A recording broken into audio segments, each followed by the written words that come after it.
A final prophetic role is very well illustrated by the prophet Nathan. Nathan is a classic example of a prophet who serves as the conscience of the king.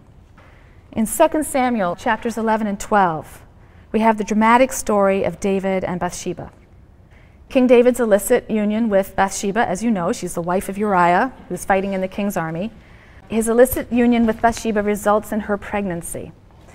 And when David learns that Bathsheba is pregnant, he first tries to avoid the issue. He grants Uriah a leave from the front lines. He's come on home and have a conjugal visit with your wife. And Uriah is very pious. It leaves you to wonder who knew what when. It's a great story. It's told with a lot of subtlety and indirection. But Uriah is very pious, and he refuses, how could I enjoy myself when people are out there dying, which is an implicit criticism of the king who just did that very thing. And so David is foiled there, and he plans to then just dispose of Uriah. So he orders Uriah's commanders to place Uriah in the front lines of the battle and then pull back so that Uriah is basically left on his own and he will be killed. And indeed he is. So David adds murder to adultery. But not even the king is above God's law, and God sends his prophet Nathan to tell the king a fable. This is in 2 Samuel 12, verses 1 through 14. There were two men in the same city, one rich and one poor.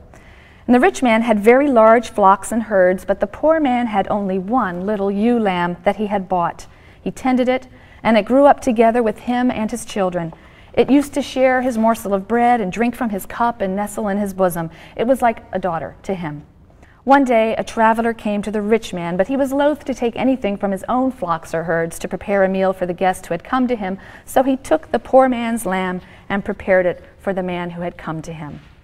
And David flew into a rage against the man and said to Nathan, "As the Lord lives, the man who did this deserves to die. He shall pay for the lamb 4 times over because he did such a thing and showed no pity."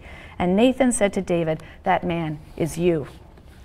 It's such a wonderful story, and it's wonderful to think that Nathan wasn't struck down on the spot. He escaped with his life after this accusation, but it's symptomatic of the biblical narrator's view of monarchy, the subjugation of the king to Yahweh's teachings, to Yahweh's commandments, to Yahweh's true prophets, that we don't hear that Nathan is carted off, but instead David acknowledges his guilt and he repents. He doesn't escape all punishment for this deed. The child of the union does in fact die, and there's a great deal of future strife and treachery in David's household, as we know, and the writer does blame a good deal of that on the deeds, these terrible sins of David's.